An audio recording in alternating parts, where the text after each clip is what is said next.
My name is Maya and I am 26 years old, currently completing my third year of physical therapy school after finally getting my life back on track. I still remember the moment that changed everything.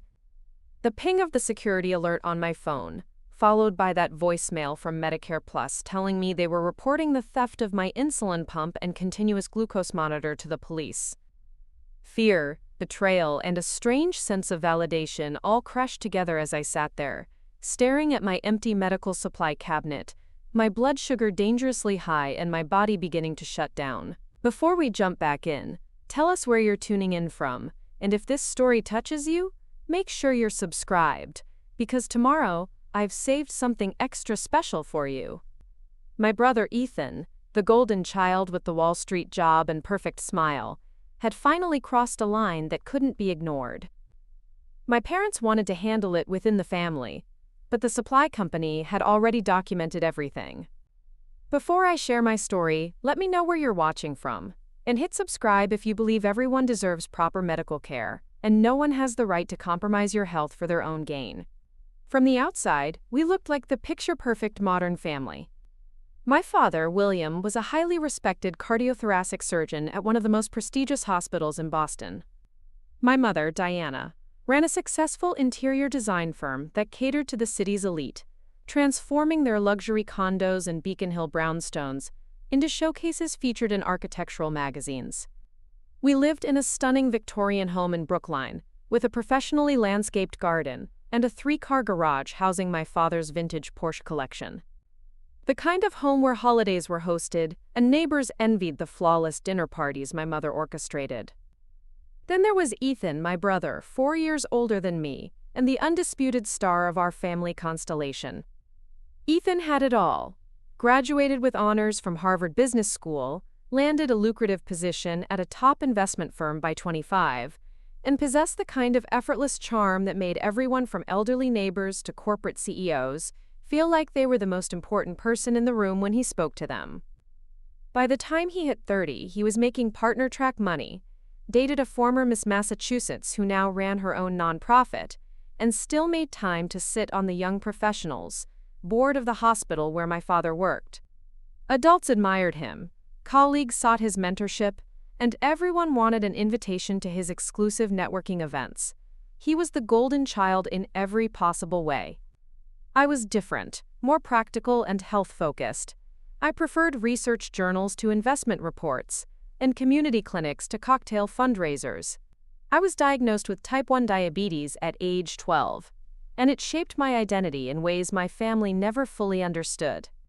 My parents often introduced me as their resilient one, due to how I managed my condition, but it always felt like they were making excuses for why I couldn't match Ethan's seemingly effortless perfection.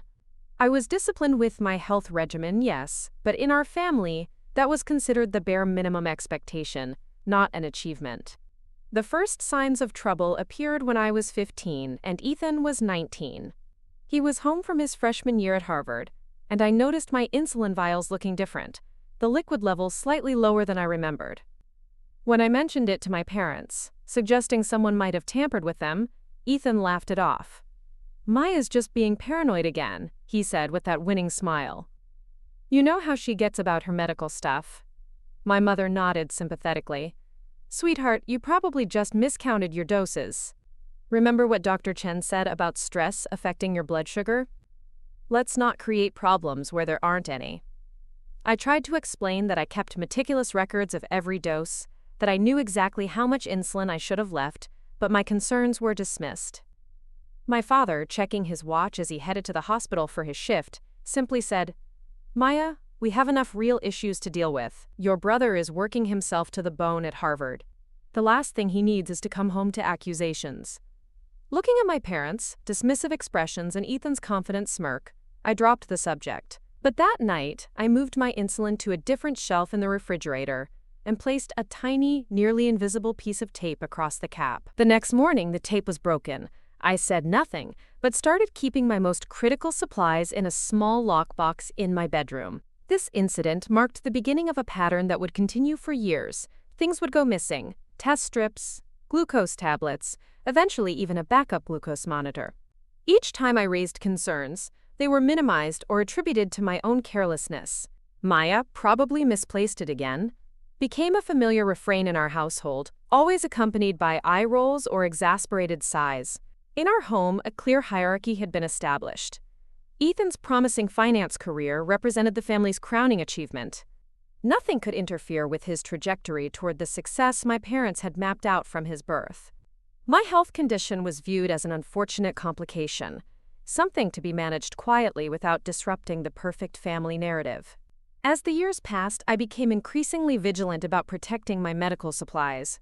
I installed a small refrigerator in my bedroom for insulin, kept spare equipment at school with the nurse, and maintained emergency backups at my best friend Layla's house. I dreamed of the day I would graduate and move into my own apartment, where I could manage my diabetes without the constant anxiety of sabotage. I convinced myself that if I could just make it until college, everything would be okay. I was wrong. So terribly wrong. By the time I entered my sophomore year at Boston University, Ethan had graduated from Harvard Business School and landed his coveted position at Wellington Capital Partners. The pressure on him was immense. Brutal hours, cutthroat competition, and constant performance evaluations that determined bonuses that could exceed his base salary many times over. Preparing and narrating this story took us a lot of time, so if you are enjoying it, subscribe to our channel, it means a lot to us. Now back to the story. I noticed the change in him during his second year at the firm. The smooth confidence was replaced by a jittery intensity. He began taking, quote, performance enhancers from a wellness doctor who catered to financial professionals, a cocktail of supplements and prescription medications designed to keep him sharp through 100-hour work weeks. His already competitive personality became even more ruthless, and his ethical boundaries seemed to blur in concerning ways. The first major incident happened when I was 20. I had moved into my own apartment near campus, but came home for Thanksgiving. My parents insisted on these holiday appearances to maintain the facade of family unity, and I complied, bringing a weekend supply of insulin, my pump, and monitoring equipment. After dinner, I went to retrieve my evening dose from my bag and found my insulin pen missing. When I asked if anyone had seen it, Ethan suggested I might have left it in the bathroom. But when I checked there, I found not only my insulin pen, but also noticed it had been tampered with. The dial showed it had been used, and there was less insulin than there should have been. When I confronted the family, my mother immediately tried to defuse the situation. Maya, honey, you probably just forgot you took a dose earlier. You've been so busy with school, it's easy to lose track. I haven't taken any insulin since I arrived, I insisted. Someone used my pen. My father looked up from his medical journal with an irritated expression. That's enough, Maya. No one in this house would touch your medical equipment. Why would they? This paranoia isn't healthy.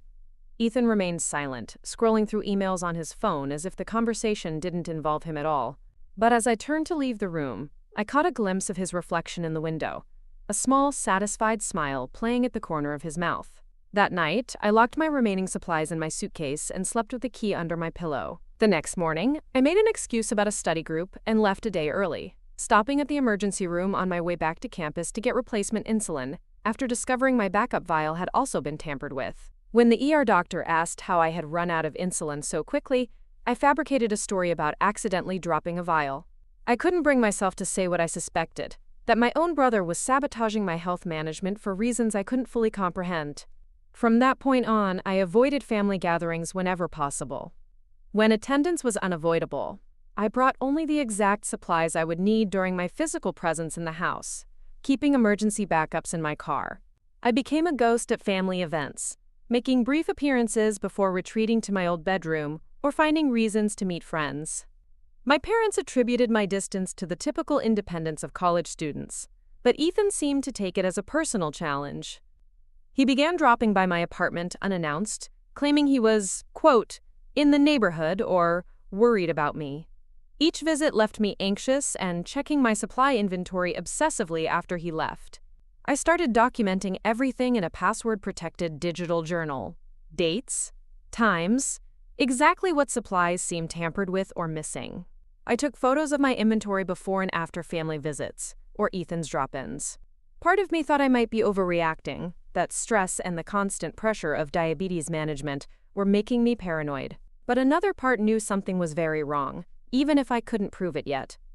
I also began planning for complete independence.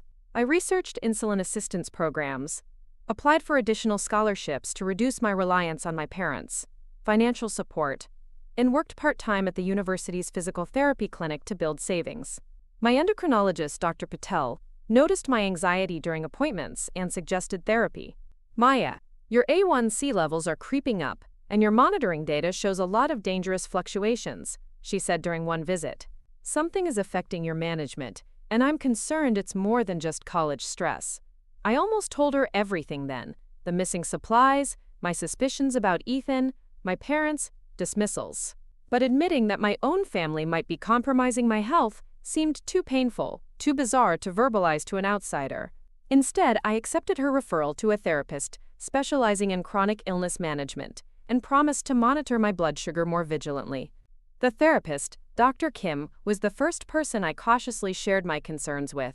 Sometimes I think someone is tampering with my diabetes supplies, I admitted during our third session. It sounds crazy, but things go missing, or the levels in my vials aren't what they should be. Instead of dismissing me, Dr. Kim asked thoughtful questions. Who has access to your supplies? Have you noticed any patterns? How does it make you feel when these incidents occur? Her validation gave me the courage to implement more concrete safety measures. I installed a small security camera disguised as a phone charger in my apartment, pointing toward my refrigerator and supply cabinet. I began using Medicare Plus, a specialty pharmacy and durable medical equipment provider that offered discreet delivery and online inventory tracking for patients with chronic conditions. For almost a year, these precautions seemed to work. I limited my visits home, secured my supplies, and focused on my studies.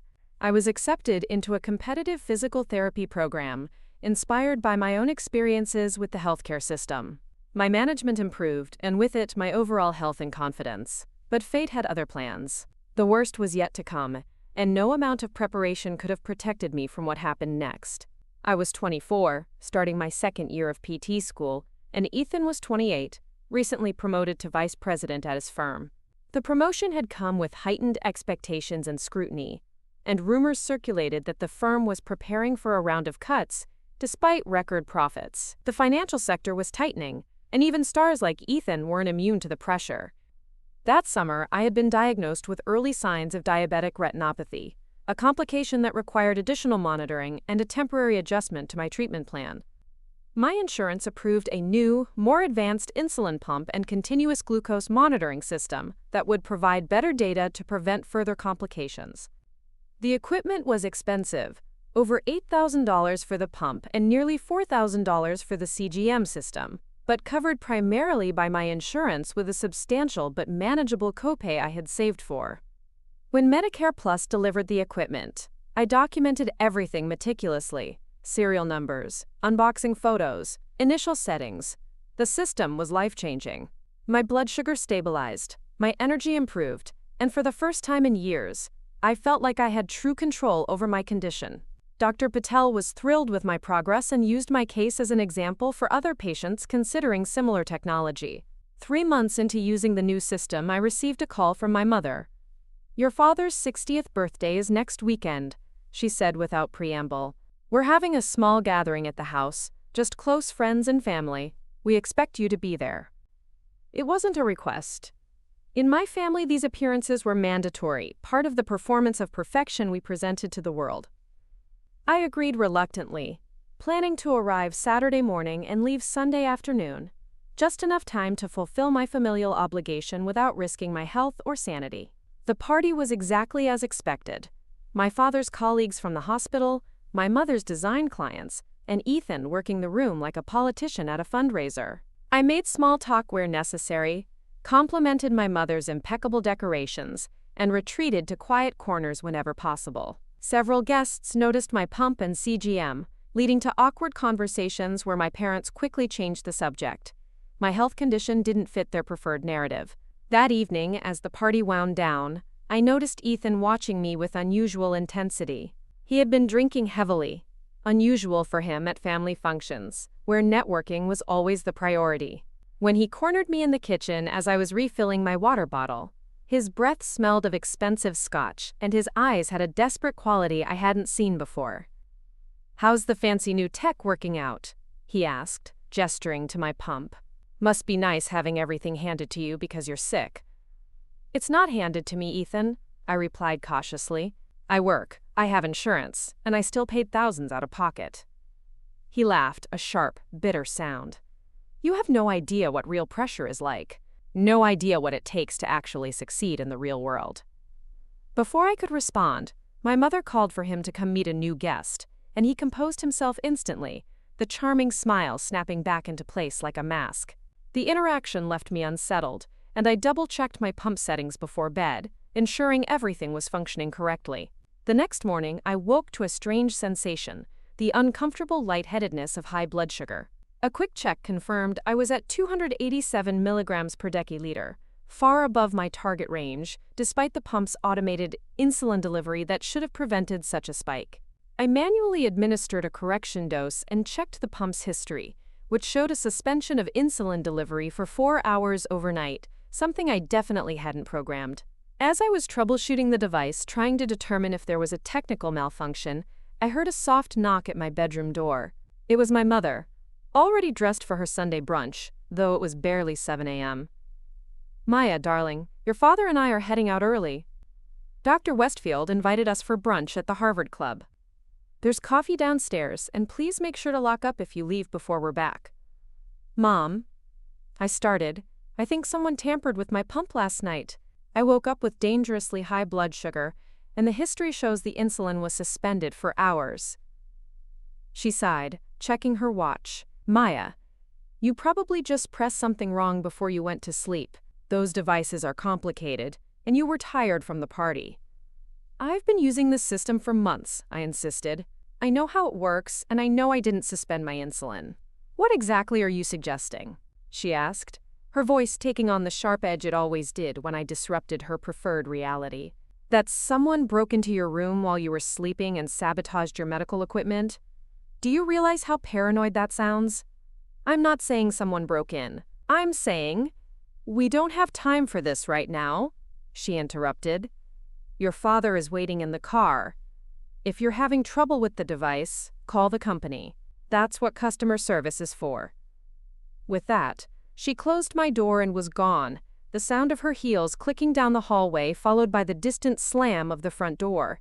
I sat on the edge of my bed, fighting back tears of frustration and fear. This wasn't a malfunction, this was deliberate. I quickly gathered my things, planning to leave immediately, when I realized my travel case containing my backup supplies and sensor replacements wasn't in my overnight bag where I'd left it. A frantic search of the room turned up nothing. With growing panic, I checked the bathroom, the guest room, even the kitchen, thinking I might have absent-mindedly left it somewhere.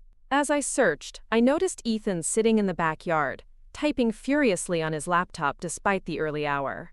Through the window, I could see his profile, tense, focused, a different man entirely from the charming figure who had worked the room last night. "Have you seen my black medical travel case?" I asked, sliding open the patio door. "It has my diabetes backup supplies in it." He didn't look up from his screen. "No idea. Maybe Mom moved it while cleaning." "Mom doesn't clean, Ethan. She has a service for that," I said, my patience wearing thin. "It's important. I need those supplies." He finally looked up, irritation clear on his face. I said, "I don't know. Check your car. You probably left it there and forgot, like you always do."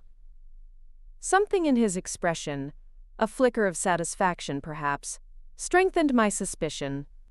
I returned to my room and grabbed my phone, pulling up the Medicare Plus app to check my equipment's serial numbers against their records. Both the pump and CGM were registered in their system with their anti-theft tracking enabled, a feature designed primarily to help patients locate misplaced equipment, but also used to combat the growing black market for expensive medical devices. I activated the tracking function, and to my horror, it showed that my backup equipment was no longer in the house. According to the GPS ping, it was moving, already miles away and heading toward downtown Boston. With shaking hands, I called Medicare Plus's emergency line. "My name is Maya Chen," I said when a representative answered. "I believe my backup insulin pump and continuous glucose monitor have been stolen." The tracking shows they're currently moving away from my location. The representative, a woman named Trisha, responded with reassuring efficiency. I'm pulling up your account now, Ms. Chen. Yes, I can see the tracking alert. This is concerning. Can you verify you still have your primary devices with you? Yes, I'm wearing my pump and CGM, but someone tampered with them overnight, suspending my insulin delivery. The backups that are missing include 2 sensor replacements, my emergency pump, and a week's supply of insulin. Understood. Given the value of the equipment and the tampering with your primary device, this falls under our theft response protocol. We'll need to file a police report. Can you tell me who has had access to your equipment in the last 24 hours? The question hit me like a physical blow. To answer truthfully meant officially accusing my brother of theft and potentially endangering his career. To lie meant continuing to protect someone who had repeatedly jeopardized my health. Ms. Chen, are you still there? Yes, I said, making my decision. I've been at my parents' home for a family event. My brother, Ethan Chen, was here, and I believe he may have taken the equipment. Trisha's voice remained professional. Thank you for that information. I'm documenting this in our system. Our security team will continue tracking the equipment, and we'll need to contact local law enforcement. The tampering with your primary device is especially concerning, as it constitutes not just theft, but potentially a more serious offense, given the medical necessity of continuous insulin. What happens now? I asked, a strange numbness spreading through me as the reality of what I was doing sank in. We'll initiate the report, and an officer will likely contact you today to take your statement. In the meantime, do you have access to emergency supplies to maintain your health until replacements can be arranged? I thought of my emergency stash at Layla's apartment. Yes, I can get temporary supplies from a friend. Good. I'm expediting replacement equipment to be delivered to your primary address by tomorrow morning. Given the circumstances, we'll also send a security kit with additional protections for your devices. As I ended the call, I heard the sound of a car engine starting. Looking out the window, I saw Ethan backing his Tesla out of the driveway. Our eyes met briefly through the windshield, and in that moment, I knew with absolute certainty that my equipment was in his car. The betrayal was no longer a suspicion, but a confirmed reality. I gathered my remaining supplies and left the house immediately, driving straight to Layla's apartment. As I explained the situation to her, the full emotional impact finally hit me. I broke down in her kitchen, sobbing as I connected to her spare insulin pen. Why would he do this? I kept asking. What could he possibly gain from stealing my medical equipment? Layla, who had witnessed my family dynamics over years of friendship, shook her head sadly. Maya, some people can't stand to see others receive attention or resources, even when it's for legitimate needs. Your brother has always had this weird competition with you, even though you're not even playing the same game. As we sat talking, my phone pinged with a voicemail notification. It was from Medicare Plus's security division, informing me that they had tracked my equipment to a pawn shop in a suburb north of Boston, where someone matching Ethan's description had attempted to sell it. The shop owner, recognizing the medical nature of the equipment, had become suspicious and refused the sale, but had taken down the license plate number of the seller. Within hours, I received a call from Detective Sarah Rodriguez of the Boston Police Department. The combination of the tracking data, the pawn shop report, and my detailed documentation created a case that couldn't be brushed aside, no matter how prestigious my family name might be. We've located your medical equipment, Detective Rodriguez informed me. The shop owner became suspicious when a well-dressed man tried to sell clearly marked medical devices for cash. When he refused, the man went to another shop where our officers intercepted him. We've recovered all the items listed in your report. The detective's next words changed everything. Ms. Chen, we've taken your brother into custody. Given the value of the equipment and the nature of the theft, taking necessary medical devices from a person with a chronic condition, this is being treated as a serious offense. You'll need to come to the station to provide a formal statement. In that moment, sitting in Layla's apartment, surrounded by borrowed medical supplies, the wall of family secrecy and denial finally cracked. The security alert on my phone and that voicemail had done what years of my concerns and complaints could not: created incontrovertible evidence that could not be explained away as my carelessness or paranoia. The ping of that security alert truly was the moment that changed everything. The moment when my health and safety finally took precedence over the family's carefully constructed image. As I prepared to give my statement to the police, I felt a strange mix of grief and liberation. The truth was finally coming to light, painful as it might be. Sometimes, the most profound act of self-care is refusing to remain silent when your well-being is threatened, even when speaking up means dismantling the very foundations of your family structure. The road ahead would be difficult, but for the first time in years, I could see a path to genuine safety and healing. The police station was busier than I expected for a Sunday afternoon. Detective Rodriguez led me to a small interview room with uncomfortable plastic chairs and a table that had seen better days. The fluorescent lights cast harsh shadows, making everything feel more surreal as I recounted the years of missing supplies, tampered insulin, and my family's persistent dismissal of my concerns. "Let me make sure I understand," Detective Rodriguez said, reviewing her notes. "You believe your brother has been interfering with your medical supplies for approximately 9 years, beginning when you were 15 and he was 19? I nodded, the reality of the timeline hitting me anew. Yes, it started with small things. Insulin vials that seemed lower than they should be, missing test strips. Things that were easy to dismiss as my mistake. And you reported these concerns to your parents?" "Many times," I confirmed, the old frustration rising. They always explained it away. I was being careless, or forgetful, or too sensitive. Eventually, I stopped telling them and just focused on protecting my supplies. Detective Rodriguez's expression remained neutral, but I saw a flash of something in her eyes. Recognition, perhaps. She'd likely seen this pattern before in different contexts. "What changed today?" she asked. "After years of this behavior, why report it now?" "Because I finally had proof," I explained. "The Medicare Plus tracking system showed my equipment moving away from the house, and then there was an actual witness at the pawn shop. It wasn't just my word against his anymore." She nodded, making additional notes. "And the equipment your brother took? Can you estimate its value?" "The backup pump and CGM system together are worth about $12,000. There was also insulin and other supplies worth another $2,000 or so. That makes this grand larceny," she explained. "Plus, there's the potential charge of tampering with your active pump overnight, which could be considered reckless endangerment given the medical necessity of continuous insulin for your condition." The clinical language made me flinch. These were serious charges, ones that could permanently impact Ethan's career in finance, where background checks and character assessments were standard. Part of me wanted to backtrack, to find some explanation that wouldn't destroy the family image my parents had cultivated so carefully. But another part, the part that had suffered years of gaslighting and health sabotage, knew this was necessary. "What happens next?" I asked, my voice steadier than I expected. "We've already recovered your equipment from the second pawn shop where officers intercepted your brother. It will be processed as evidence, photographed, and documented. Once that's complete, you can reclaim it, though Medicare Plus mentioned they're already sending replacements." She paused, then continued more gently. "Your brother is being processed now. Given the nature of the charges and his lack of prior record, he'll likely be released on bail later today. The district attorney will determine the final charges, but I need to ask, do you want to pursue this case?" The question caught me off guard.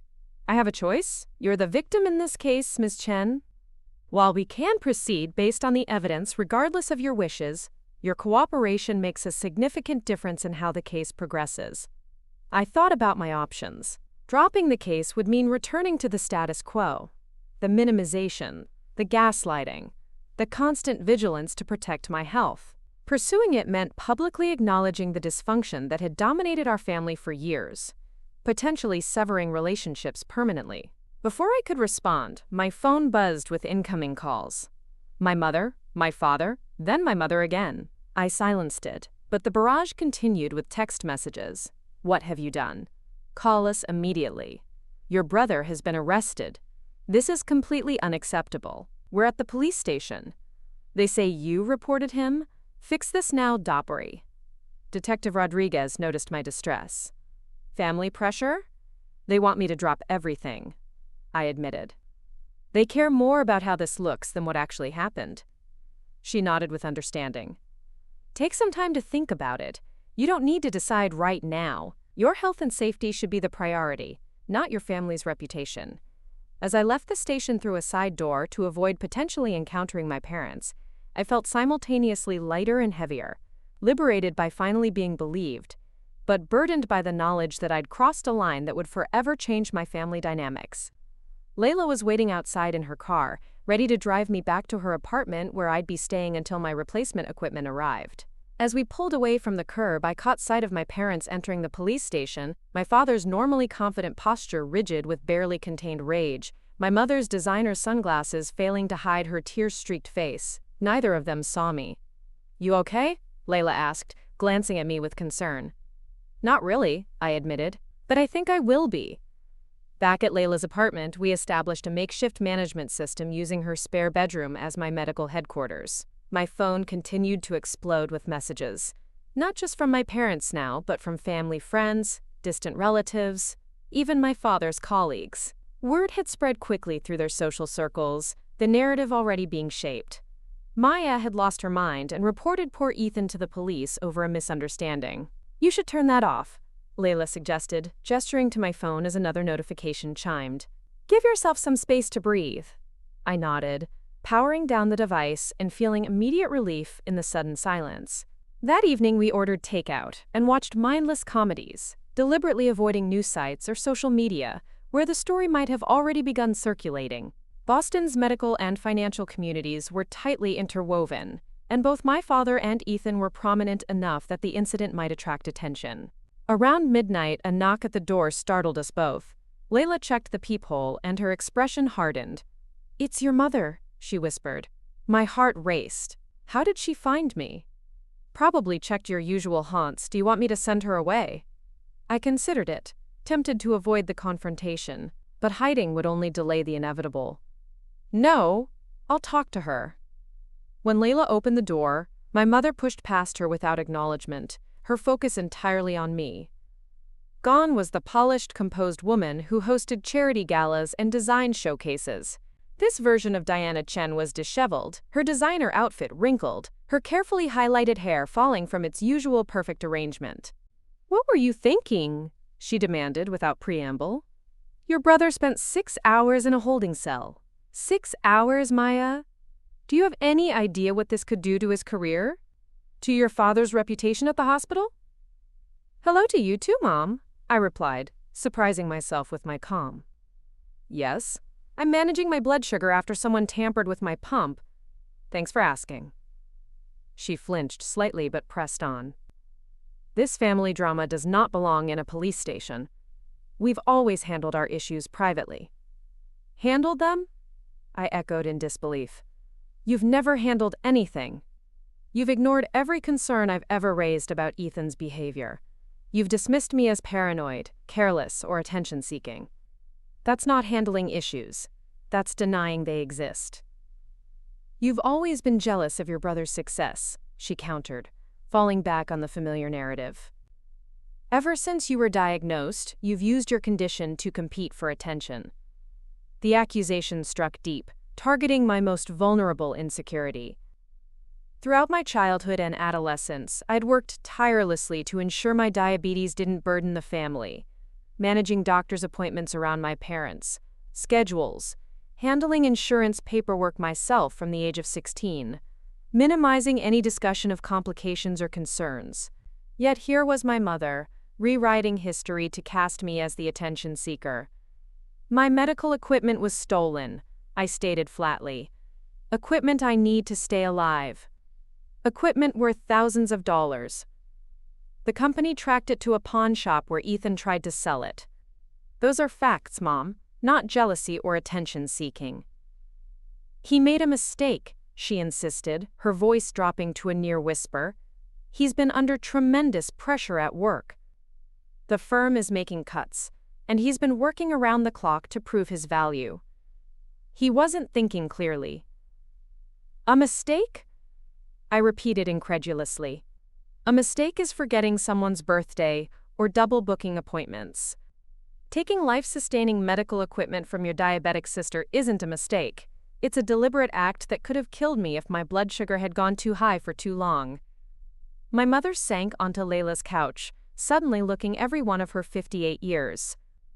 The district attorney is considering pressing charges even without your cooperation. Theft of medical equipment carries serious penalties. If this goes on his record, his career in finance is essentially over. And that's my responsibility because… I let the question hang in the air. Because we're family, she replied, as if that explained and excused everything.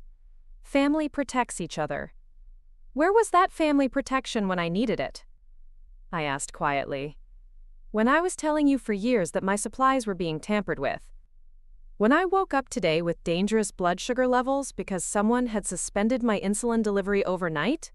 She had no answer for that, at least not one she was willing to vocalize. Instead, she reached into her purse and withdrew a checkbook, a gesture so predictable it would have been comical if it weren't so insulting. Your father and I are prepared to replace all of your equipment, at whatever cost. We'll also set up a separate account to ensure you never have supply issues again.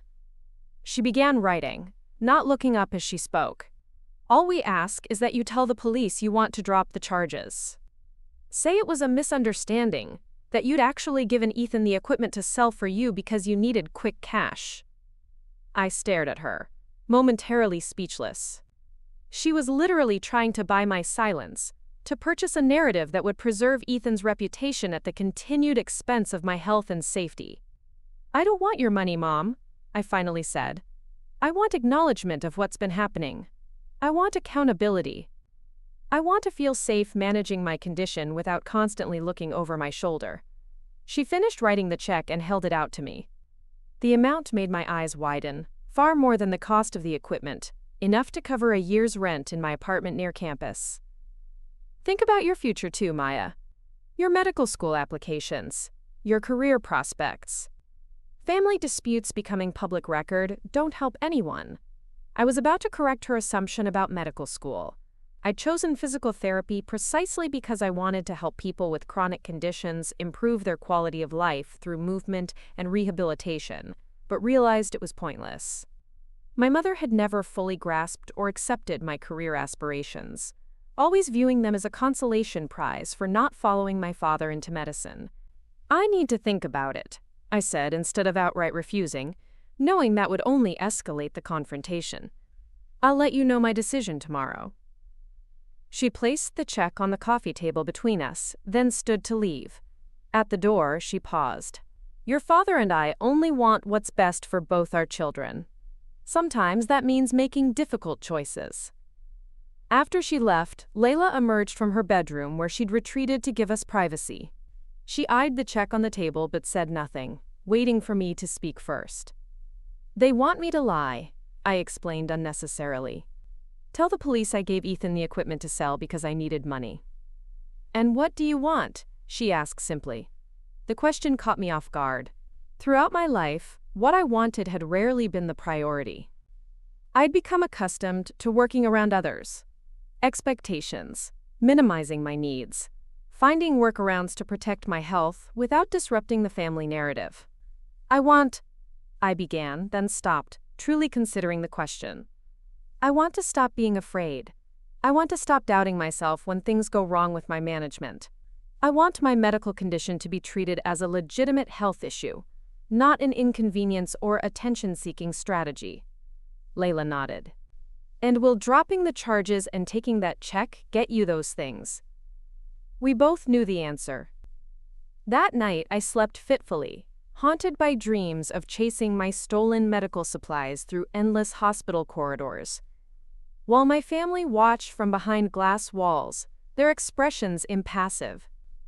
I woke early, checked my glucose levels, and made a decision that felt both terrifying and inevitable. I called Detective Rodriguez and told her I wanted to proceed with pressing charges. Are you certain? She asked. Family cases can be complicated, and there will be pressure on you to reconsider. I'm sure, I replied, my voice steady. This isn't just about the equipment he took yesterday. It's about years of interference with my medical management and the gaslighting that accompanied it. If I back down now, nothing changes. She thanked me for my decision and explained the next steps. A formal charging document would be prepared, and Ethan would be summoned for arraignment. Given the evidence and the value of the stolen equipment, the district attorney was pursuing felony charges. Your brother's attorney will likely contact you directly or through your parents to discuss a plea agreement, she warned. You're not obligated to accept any offers, but you should be prepared for that possibility. After ending the call, I turned my phone back on, bracing for the deluge of messages. Among the dozens of texts and voicemails from family members was a single message from an unexpected source. My father's younger sister, Aunt Vivian, who had moved to Seattle years ago after a falling out with my parents. Maya, I just heard what happened from your cousin Zoe. Please call me when you can. You're not alone in this. Aunt Vivian had always been the family outlier, choosing a career in public health over the more prestigious medical specialties, marrying a kindergarten teacher instead of a fellow doctor or lawyer, and most unforgivably in my parents' eyes, speaking openly about her own struggles with an autoimmune condition that had ultimately led her to use a wheelchair. My parents viewed her health advocacy as attention-seeking, and her career choices as settling for less than her potential. I'd always admired her but had limited contact after my parents essentially excommunicated her from family events. Seeing her message now felt like a lifeline thrown across the years of estrangement. I called her immediately. Maya, she answered on the first ring, her voice warm and concerned. Are you safe? Do you have your medical supplies? The fact that her first questions were about my safety and health, not about family reputation or the legal implications, brought unexpected tears to my eyes. I'm staying with my friend Layla, I managed. Medicare Plus is sending replacement equipment today. I'm okay. Good, she said firmly. Now, tell me everything. I did, starting with the earliest incidents I could remember, and continuing through to the police report and my mother's midnight visit. Aunt Vivian listened without interruption, occasionally making small sounds of acknowledgement or concern, but never questioning my perception or suggesting alternative explanations for Ethan's behavior. When I finished, she was quiet for a moment before speaking. I wish I could say I'm surprised, but I'm not. Your brother showed concerning behavior even when he was young, and your parents have always been skilled at maintaining appearances at all costs. Mom offered me money to drop the charges, I admitted. A lot of money. Of course she did, Aunt Vivian sighed. Your parents' solution to every problem is either to deny it exists or throw money at it until it goes away. They did the same thing when I was diagnosed with MS. First denied my symptoms were real, then offered to pay for experimental treatments if I'd just stop talking about it publicly. Her understanding was validating in a way I hadn't experienced before. For years, I'd wondered if I was indeed the problem. Too sensitive, too paranoid, too focused on my health. Hearing Aunt Vivian recognize the pattern from her own experience was powerfully affirming. What should I do? I asked, realizing how much I craved guidance from someone who'd navigated similar family dynamics. I can't tell you what's right for your situation, she replied carefully, but I can tell you what I wish I'd done differently. I wish I'd established clearer boundaries sooner. I wish I'd found support outside the family earlier. And most importantly, I wish I'd trusted my own experience instead of letting them convince me my reality wasn't valid. She paused, then added, whatever you decide about the charges, remember that your health isn't negotiable. It's not a bargaining chip or an inconvenience. It's the foundation everything else in your life is built upon. Our conversation lasted nearly 2 hours, covering years of shared family history from our different perspectives. By the time we ended the call, I had not only a deeper understanding of the family dynamics, but also a plan for moving forward. Practically, emotionally, and legally. Aunt Vivian offered her guest room if I needed a place further from Boston to clear my head, an offer I promised to consider. More immediately valuable was her referral to a therapist who specialized in chronic illness and family trauma, someone who had helped her navigate her own complicated family relationships. One last thing, she said before we hung up. Don't let them isolate you. That's their most effective strategy, cutting off external perspectives that might challenge their narrative. Stay connected to people who see and respect your reality. After our call, I felt more centered than I had in days. I showered, ate a proper breakfast while carefully monitoring my glucose levels, and prepared for the Medicare Plus delivery. When the doorbell rang, I expected the delivery person, but instead found Dr. Patel, my endocrinologist, standing in the hallway. "Dr. Patel? What are you doing here?" She held up a small medical cooler. "Medicare Plus contacted me about the theft. I was coming into the city anyway and offered to bring your emergency replacement kit personally. May I come in?" Once inside, Dr. Patel efficiently unpacked the cooler, revealing not just replacement insulin and pump supplies, but also a new CGM system with enhanced security features. "The company is taking this very seriously," she explained as she helped me set up the new equipment. Medical device theft has unfortunately become more common, but targeting a family member's equipment is particularly concerning.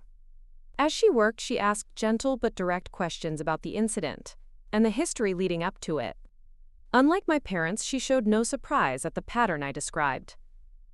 "Unfortunately, I've seen similar cases," she said, programming the new pump. "Sometimes family members don't fully grasp the seriousness of diabetes management. Other times, there are more complex psychological dynamics at play. My family thinks I'm overreacting," I admitted. "That pressing charges is an extreme response to what they view as a momentary lapse in judgment." Dr. Patel's expression grew serious. "Maya, let me be very clear. Tampering with someone's insulin delivery isn't a momentary lapse. It's potentially life-threatening. If your glucose levels had continued to rise unchecked, you could have developed diabetic ketoacidosis, which can lead to coma or even death." Her medical validation of the severity helped solidify my resolve. This wasn't a family squabble or an overreaction. It was a matter of physical safety and medical necessity. After Dr. Patel left, Layla returned from her morning classes with luncheon news. The story had begun circulating in certain Boston social circles. Her cousin, who worked at a law firm that handled cases for several financial institutions, had heard chatter about a promising young VP at Wellington Capital being arrested for stealing medical equipment. "It's not front-page news," Leela clarified, "but in the finance and medical communities, people are talking." The reality of going public with family dysfunction was hitting home. In Boston's interconnected professional world, reputation was currency. By pressing charges against Ethan, I wasn't just challenging our family's private dynamics, but potentially impacting his professional standing and, by extension, my father's carefully cultivated image in medical circles. That afternoon, I received a text from a number I didn't recognize. "Maya, this is Daniel Levin, your brother's attorney. I'd like to discuss the possibility of resolving this matter without further legal proceedings. Please call me at your earliest convenience." I showed the message to Leela, who frowned. "You don't have to talk to him without your own lawyer present." "I don't have a lawyer," I pointed out. "I'm a PT student with student loans and a part-time clinic job." "Then we'll find you one," she said decisively, already typing on her phone. "My uncle works in the DA's office. He can recommend someone who handles victim advocacy, maybe even pro bono given the circumstances." Within hours, Layla had connected me with Sophia Washington, an attorney specializing in victim advocacy, who agreed to consult with me before I responded to Ethan's lawyer. Our initial phone conversation was refreshingly straightforward.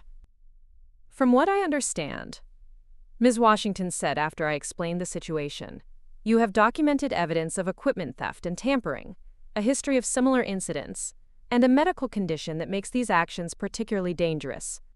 Is that accurate?"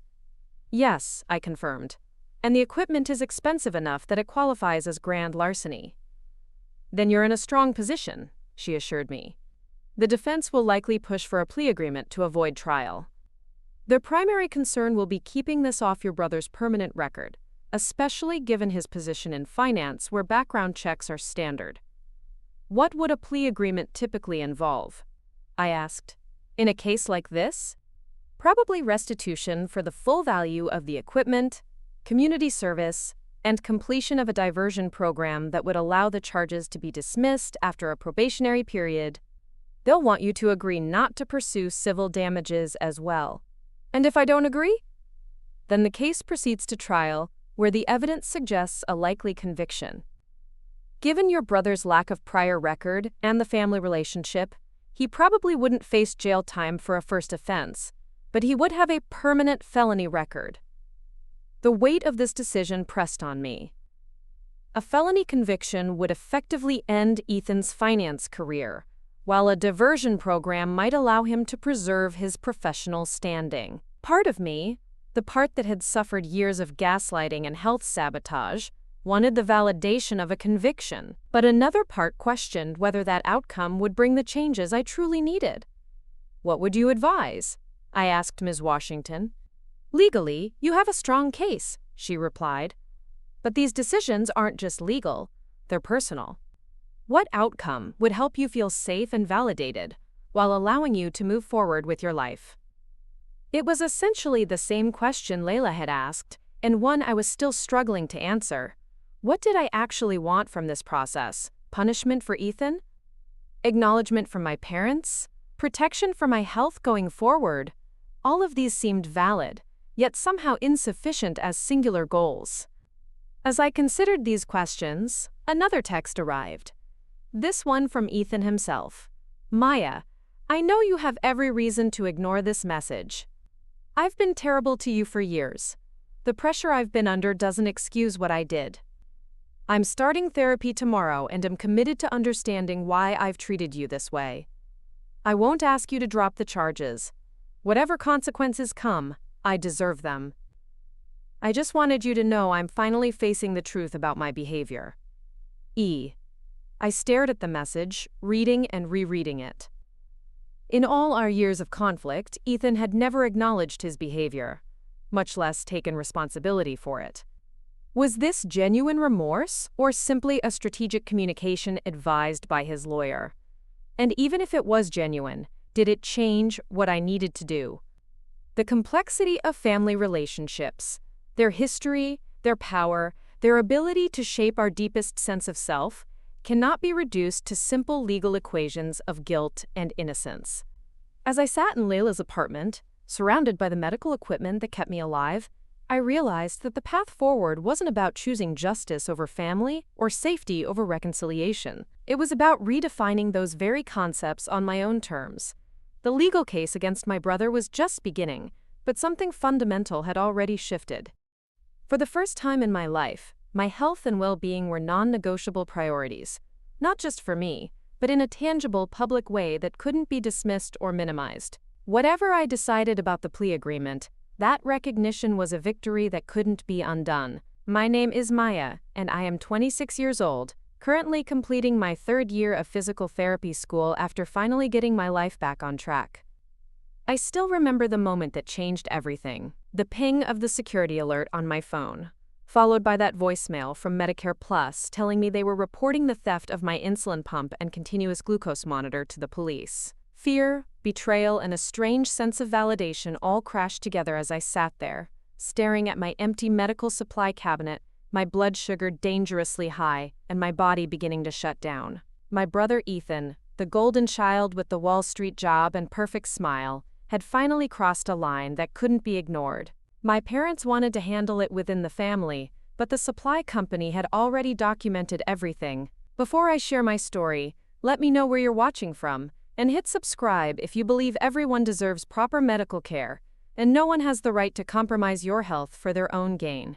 From the outside, we looked like the picture-perfect modern family. My father, William, was a highly respected cardiothoracic surgeon at one of the most prestigious hospitals in Boston. My mother, Diana, ran a successful interior design firm that catered to the city's elite, transforming their luxury condos and Beacon Hill brownstones into showcases featured in architectural magazines. We lived in a stunning Victorian home in Brookline, with a professionally landscaped garden and a 3-car garage, housing my father's vintage Porsche collection. The kind of home where holidays were hosted and neighbors envied the flawless dinner parties my mother orchestrated. Then there was Ethan, my brother, 4 years older than me, and the undisputed star of our family constellation. Ethan had it all: graduated with honors from Harvard Business School, landed a lucrative position at a top investment firm by 25, and possessed the kind of effortless charm that made everyone from elderly neighbors to corporate CEOs feel like they were the most important person in the room when he spoke to them.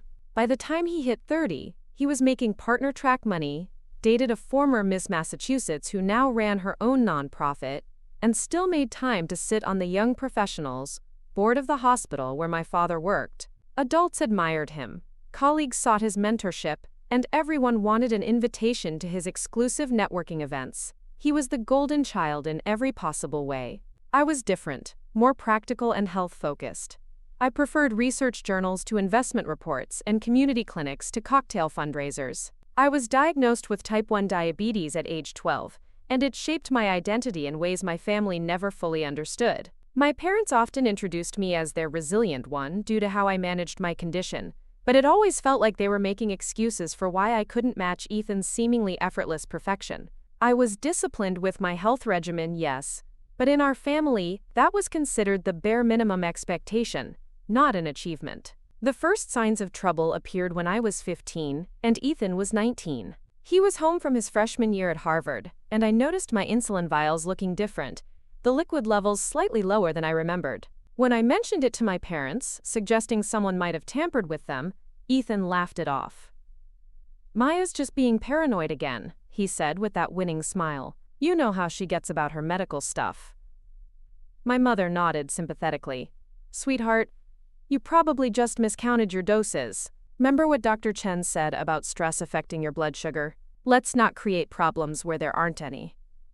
I tried to explain that I kept meticulous records of every dose, that I knew exactly how much insulin I should have left, but my concerns were dismissed. My father, checking his watch as he headed to the hospital for his shift, simply said, "Maya, we have enough real issues to deal with. Your brother is working himself to the bone at Harvard. The last thing he needs is to come home to accusations." Looking at my parents' dismissive expressions and Ethan's confident smirk, I dropped the subject.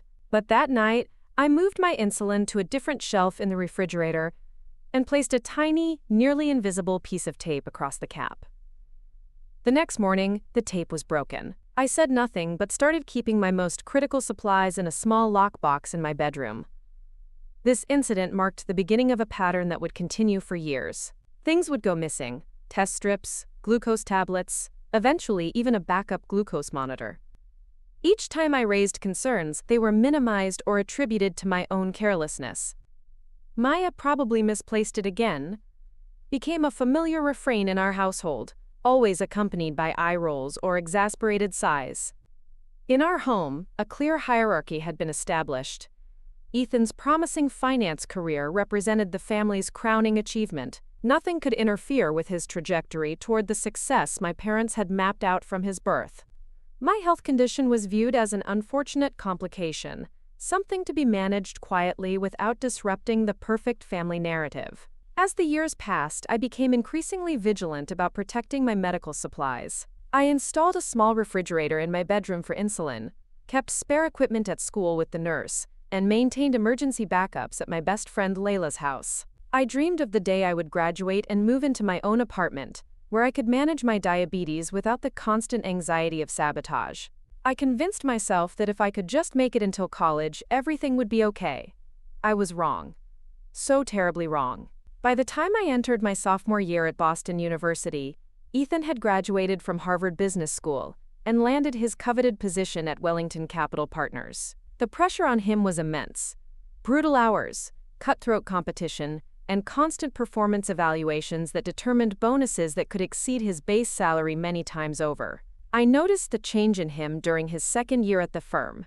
The smooth confidence was replaced by a jittery intensity. He began taking, quote, performance enhancers from a wellness doctor who catered to financial professionals, a cocktail of supplements and prescription medications designed to keep him sharp through 100-hour work weeks. His already competitive personality became even more ruthless, and his ethical boundaries seemed to blur in concerning ways. The first major incident happened when I was 20.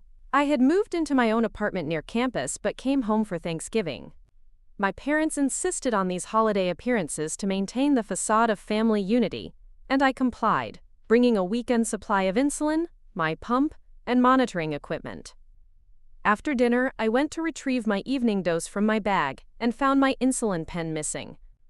When I asked if anyone had seen it, Ethan suggested I might have left it in the bathroom. But when I checked there, I found not only my insulin pen, but also noticed it had been tampered with.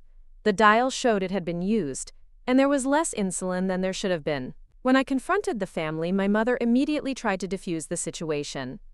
"Maya, honey, you probably just forgot you took a dose earlier. You've been so busy with school, it's easy to lose track." "I haven't taken any insulin since I arrived," I insisted. "Someone used my pen." My father looked up from his medical journal with an irritated expression. "That's enough, Maya. No one in this house would touch your medical equipment." "Why would they? This paranoia isn't healthy." Ethan remained silent, scrolling through emails on his phone as if the conversation didn't involve him at all. But as I turned to leave the room, I caught a glimpse of his reflection in the window. A small, satisfied smile playing at the corner of his mouth. That night, I locked my remaining supplies in my suitcase and slept with the key under my pillow. The next morning, I made an excuse about a study group and left a day early, stopping at the emergency room on my way back to campus to get replacement insulin after discovering my backup vial had also been tampered with. When the ER doctor asked how I had run out of insulin so quickly, I fabricated a story about accidentally dropping a vial. I couldn't bring myself to say what I suspected, that my own brother was sabotaging my health management for reasons I couldn't fully comprehend. From that point on, I avoided family gatherings whenever possible. When attendance was unavoidable, I brought only the exact supplies I would need during my physical presence in the house, keeping emergency backups in my car. I became a ghost at family events, making brief appearances before retreating to my old bedroom or finding reasons to meet friends. My parents attributed my distance to the typical independence of college students, but Ethan seemed to take it as a personal challenge. He began dropping by my apartment unannounced, claiming he was in the neighborhood or worried about me. Each visit left me anxious and checking my supply inventory obsessively after he left. I started documenting everything in a password-protected digital journal. Dates, times, exactly what supplies seemed tampered with or missing. I took photos of my inventory before and after family visits, or Ethan's drop-ins. Part of me thought I might be overreacting, that stress and the constant pressure of diabetes management were making me paranoid. But another part knew something was very wrong, even if I couldn't prove it yet. I also began planning for complete independence. I researched insulin assistance programs, applied for additional scholarships to reduce my reliance on my parents, financial support, and worked part-time at the university's physical therapy clinic to build savings. My endocrinologist, Dr. Patel, noticed my anxiety during appointments and suggested therapy. "Maya, your A1C levels are creeping up, and your monitoring data shows a lot of dangerous fluctuations," she said during one visit. "Something is affecting your management, and I'm concerned it's more than just college stress." I almost told her everything then, the missing supplies, my suspicions about Ethan, my parents, dismissals. But admitting that my own family might be compromising my health seemed too painful, too bizarre to verbalize to an outsider. Instead, I accepted her referral to a therapist specializing in chronic illness management and promised to monitor my blood sugar more vigilantly. The therapist, Dr. Kim, was the first person I cautiously shared my concerns with. "Sometimes I think someone is tampering with my diabetes supplies," I admitted during our third session. "It sounds crazy, but things go missing, or the levels in my vials aren't what they should." The week following Ethan's arrest was one of the most challenging of my life. My phone became a battlefield of competing messages, support from Layla and Aunt Vivian, increasing pressure from my parents, carefully worded legal communications from both Ethan's attorney and Ms. Washington, and a surprising wave of encouragement from others in the diabetes community after Layla helped me connect with an online support group for people with chronic conditions. "You're doing the right thing," wrote one woman who had faced similar issues with family members minimizing her lupus. "Standing up for your health isn't selfish, it's necessary survival." Those words became a mantra as I navigated the complex emotions and practical challenges of the situation. With Layla's help, I had relocated to my own apartment with my replacement medical equipment, setting up new security measures including a small refrigerator with a combination lock for insulin storage and a discrete camera system that monitored my medical supply area. 3 days after my conversation with Ms. Washington, I agreed to meet with her and Daniel Levin, Ethan's attorney, at a neutral location, a conference room at the university library that Layla had helped me reserve. Ms. Washington insisted on this neutral ground rather than meeting at Levin's office, a subtle but important assertion that I wasn't entering this negotiation from a position of weakness. "Remember," she advised as we waited for Levin to arrive, "they need something from you more than you need something from them. The evidence is clear, and the legal case is strong. Don't let emotional manipulation cloud the fundamental facts." When Daniel Levin entered the room, I was struck by how much he resembled the polished, confident professionals who frequented my parents' social circle. Expensive suit, perfect haircut, and an air of casual authority that suggested he was accustomed to getting his way. He greeted Ms. Washington with collegial familiarity before turning his attention to me. "Ms. Chen, thank you for agreeing to this meeting," he began, his tone professionally sympathetic. "This is obviously a difficult situation for your family, and I appreciate your willingness to discuss potential resolutions. Let's be clear about one thing from the start." Ms. Washington interjected before I could respond. "This isn't a family situation. It's a criminal case involving theft of essential medical equipment and tampering with life-sustaining treatment. We're here because my client is open to considering alternatives to a full trial, not because she's wavering on the facts of what occurred." I felt a surge of gratitude for her clear framing. Throughout my life, my family had been skilled at recasting concrete problems as emotional misunderstandings, and hearing Ms. Washington refuse that characterization was powerfully validating. Levin nodded, adjusting his approach. "Of course, the facts aren't in dispute. Mr. Chen acknowledges taking the equipment and attempting to sell it, as well as tampering with Ms. Chen's insulin pump. What we're here to discuss is an appropriate resolution that addresses the harm caused while considering the context of a first offense."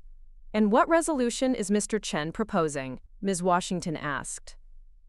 Levin outlined the offer. Ethan would enter a pre-trial diversion program that included mandatory therapy, community service, and full financial restitution. In exchange, I would support a reduced charge that, upon completion of the program, could be expunged from his record. Additionally, Levin continued, Mr. Chen is prepared to sign a legally binding agreement to maintain a distance of at least 500 feet from Ms. Chen and her residence, with no direct contact unless explicitly initiated by her. I listened carefully, noting what wasn't being offered. Any acknowledgement of the pattern of behavior beyond this single incident. Any involvement from my parents in addressing the family dynamics that had enabled the situation, or any concrete measures to prevent similar issues in the future. Before my client considers this offer, Ms. Washington responded, we would need several additional components. First, a formal acknowledgement of the full pattern of behavior, not just this isolated incident. Second, a comprehensive mental health evaluation with mandatory compliance with any recommended treatment. Third, financial responsibility for my client's therapy costs related to the trauma of these events. And fourth, a more substantial restraining order that includes digital communication and third-party contact through family members. Levin frowned slightly but made notes. I'll need to discuss these counterpoints with my client. The scope of acknowledgement particularly may be problematic without additional evidence of prior incidents. I have evidence, I said, speaking for the first time. Both attorneys looked at me with surprise. I've been documenting missing and tampered supplies for years. Photographs, inventory records, even the small security measures I implemented, like marked tape on vials that was later broken. It's all in my digital journal with timestamps and detailed notes. Ms. Washington looked pleased while Levin's expression became more guarded. I see, he said carefully. That would certainly change the nature of our discussions. May I ask why this documentation wasn't included in the initial police report? Because I've spent years being told I was paranoid, careless, or seeking attention, I replied, meeting his gaze directly. When you're consistently gaslighted about your own experiences, you start to doubt whether anyone will believe you, even with evidence. But I'm not doubting anymore. The meeting continued for another hour, with Levin taking several breaks to consult with Ethan by phone. By the end, we had outlined a framework for a potential agreement that addressed most of my concerns, though several points remained contested. As Levin gathered his materials to leave, he paused. Ms. Chen, setting aside my role as your brother's attorney for a moment, I want to say that your advocacy for yourself is commendable. In my practice, I've seen many families where health conditions become weaponized in complex ways. Your clarity about what you need to feel safe is unusual and valuable. The acknowledgement from this unexpected source left me momentarily speechless. As the door closed behind him, Ms. Washington turned to me with a small smile. He's right, you know. Many people in your position would have capitulated to family pressure days ago. Your resilience is remarkable. Quote, "It doesn't feel remarkable," I admitted. "Most of the time, it feels like I'm barely keeping my head above water." "That's the nature of fighting systems that were designed to make you doubt yourself," she replied. "The fact that you're still swimming at all is the victory." Over the following days, negotiations continued via email and phone calls between the attorneys. Meanwhile, my parents escalated their pressure campaign, moving from pleas and financial incentives to more manipulative tactics. My mother called Layla's parents, longtime family friends, attempting to enlist their help in talking sense into me. My father contacted the dean of my physical therapy program, ostensibly to discuss how my family situation might impact my clinical rotations, but clearly hoping to create additional pressure from my academic institution. These attempts backfired spectacularly. Layla's parents, who had witnessed the dynamics of our family over many years, firmly supported my decision to pursue legal accountability. And the dean, herself a survivor of domestic abuse, recognized the manipulation attempt and instead connected me with the university's victim advocacy services for additional support. "Your father seems to believe that his position in the medical community grants him special influence," she told me during a supportive meeting in her office. "But healthcare educators are particularly sensitive to issues involving medical autonomy and safety. If anything, his approach has strengthened my commitment to ensuring you have the support you need during this process." 10 days after our initial meeting, Ms. Washington called with news. "Ethan has agreed to all our terms," she said, her voice reflecting cautious optimism. "Full acknowledgement of the pattern of behavior, comprehensive mental health treatment, financial responsibility for your therapy and security measures, and the expanded restraining order. The DA is satisfied with the arrangement and willing to support the pretrial diversion with these conditions in place." "What changed his mind?" I asked, surprised by the complete acceptance after the initial resistance. "Two things, I believe. First, your documentation proved more comprehensive than they anticipated. And second," she paused briefly, "your aunt provided a sworn statement corroborating the family pattern of minimizing health concerns and enabling problematic behavior." She described witnessing several incidents during family gatherings years ago that align perfectly with your accounts. I hadn't known Aunt Vivian was taking such a concrete step to support me. The knowledge that she had formally stood against the family narrative, risking further estrangement from her brother, brought tears to my eyes. "There's one more thing," Ms. Washington continued. "Ethan has requested an opportunity to apologize to you directly, with both attorneys present, before the court appearance. You're under no obligation to agree." The prospect of facing Ethan, of hearing whatever explanation or justification he might offer, filled me with conflicting emotions. Part of me wanted answers to the questions that had haunted me for years. Why had he targeted my medical supplies specifically? What satisfaction had he derived from endangering my health? Another part feared that any explanation would inevitably minimize the harm, or attempt to shift responsibility. After discussing it with Dr. Kim, my therapist, I decided to agree to the meeting with specific boundaries in place.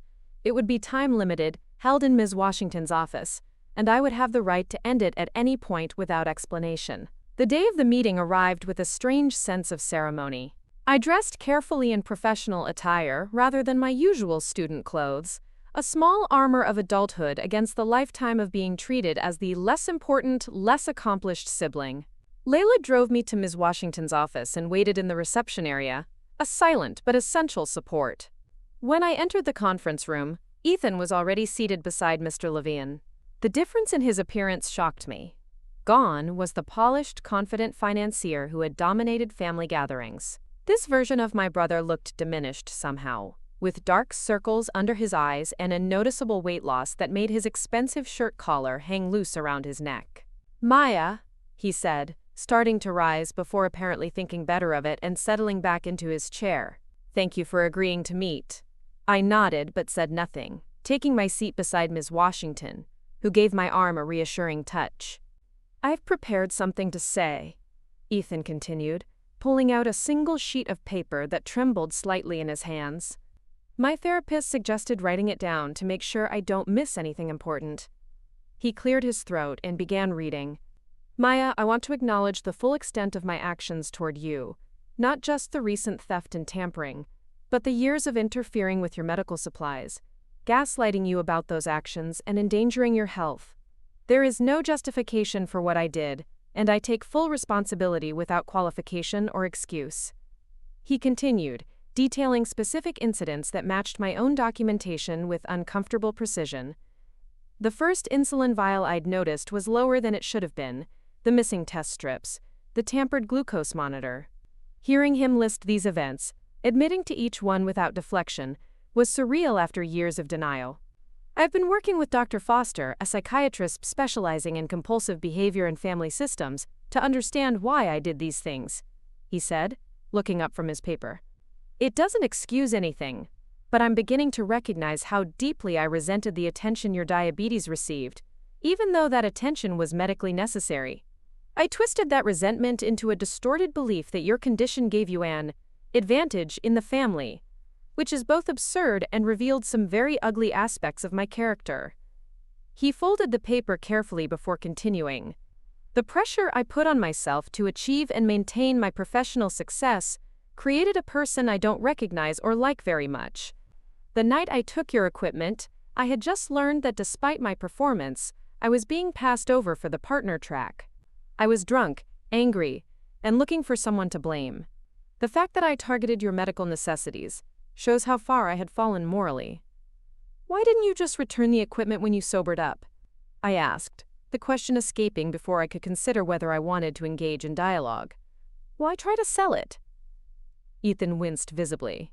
By morning, I had convinced myself I'd gone too far to turn back. I thought I could sell it, replace it with the money, and you'd never know the difference. It was delusional thinking, obviously. I wasn't considering your immediate health needs or the reality of the tracking technology. The explanation was simultaneously believable and wholly inadequate. It explained the final incident, but not the years of systematic interference with my diabetes management. "And all the other times?" I pressed. "The insulin you used from my pens? The supplies that disappeared? Those weren't drunken mistakes." "No," he agreed, his voice quieter now. "Those were deliberate. Dr. Foster believes I was engaging in a form of control. If I couldn't control the attention your condition received, I could control your management of it. Make you seem careless or unreliable." He looked down at his hands. "It's hard to admit being that deliberately cruel to someone, especially your sister." The honesty was jarring after years of gaslighting and denial. I felt a complex swirl of emotions: validation that I hadn't been paranoid or careless, anger at the intentional nature of his actions, and an unexpected thread of pity for the deeply unhappy person my brother had become. "I don't expect forgiveness," Ethan continued when I didn't respond, "but I am committed to the treatment program, to understanding and changing these patterns, and to making whatever amends are possible. The restraining order is appropriate, and I'll respect it completely." The meeting concluded shortly after, having served its primary purpose of acknowledging the full pattern of behavior that would be referenced in the court agreement. As we prepared to leave, Ethan asked one final question. "Have Mom and Dad continued pressuring you to drop the charges?" I nodded, surprised by the inquiry. He sighed. "I thought so. They've been telling me you're being unreasonable and vindictive, that I should just focus on damage control for my career." He shook his head slightly. "I've asked them to stop contacting you about this. I don't know if they'll listen, but I wanted you to know I'm not asking them to intervene on my behalf." Up next, you've got 2 more standout stories right on your screen. If this one hit the mark, you won't want to pass these up. Just click and check them out. And don't forget to subscribe and turn on the notification bell so you don't miss any upload from us.